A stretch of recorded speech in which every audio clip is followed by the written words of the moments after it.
Welcome back to the Sharpener, and thanks for waiting. There's no customers and no employees, and here we are. I'm being silly. It's a privilege to use this platform to communicate and make a contribution to conversations about communication and the creative industries, filtered through my own experiences.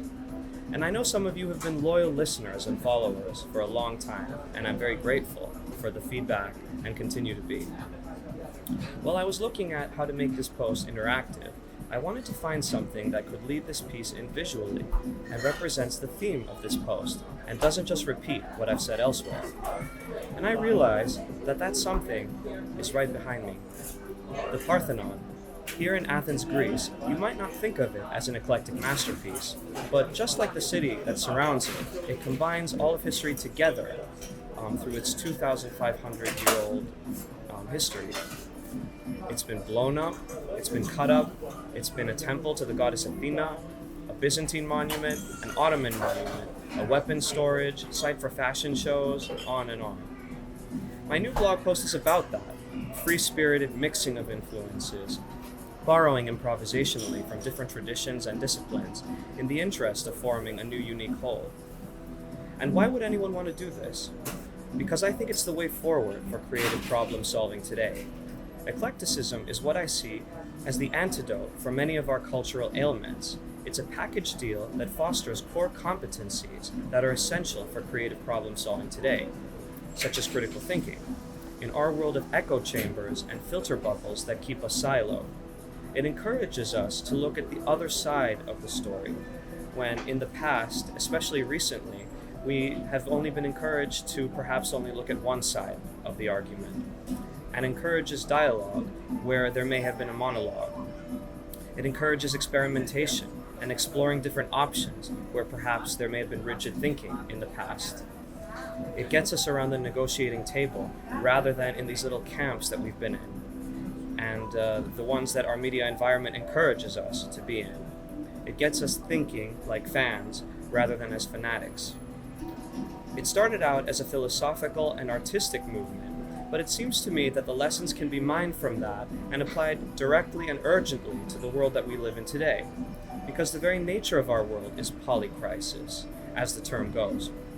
We're dealing, in other words, not only with one baseline of complex decision-making that needs to happen with the problems that we're facing, but multiple baselines that all need simultaneous addressing, multiple balls in the air that need to be caught.